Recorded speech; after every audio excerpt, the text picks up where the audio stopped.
Good morning. There's a new internal fight brewing in the seafood industry in Alaska, which in my view is every bit as significant as the inshore-offshore battle in the late 1990s and the Bristol Bay salmon price fixing lawsuit that took 10 years to resolve. What's at issue is not just whether some salmon processors such as Silver Bay join the MSC and others don't. It's also about the entire economic model under which Alaska fisheries or Alaska seafood is sold. In my view, there's two ways to make money with fish. One is to use a high volume throughput to sell it as a commodity, keep your costs at an absolute minimum, and of course then you're subject to the swings and volatility of a commodity market.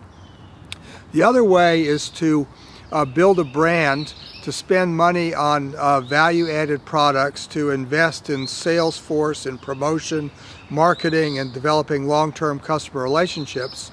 And in this way, you build up a protected demand for your product among your customers who rely on your specs, your relation to quality, etc., etc. And Silver Bay is following the first path, the high-volume, low-cost commodity throughput, and basically setting up a pipeline to deliver millions and millions of pounds of H&G salmon directly to China. What happens to it after that is of no concern of theirs.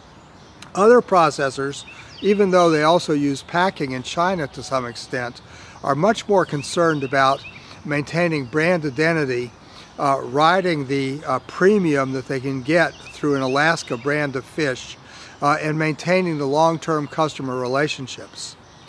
Because these two models are now going to be competing head-to-head, it's going to lead to some disruption in the Alaska industry.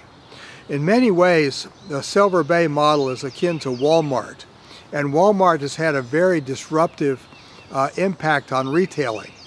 I think what we're going to see over the next few years is a battle that happening in Alaska where this type of disruption that gives harvesters the option of opting for a very high volume, low cost, high throughput model versus a longer term relationship model gives them a choice.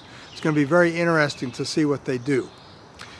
We have a full analysis of this in our featured story today, and in my view the outcome or what's going to be the ramifications of this are still in the future. In Lexington, Mass, this is John Sackton.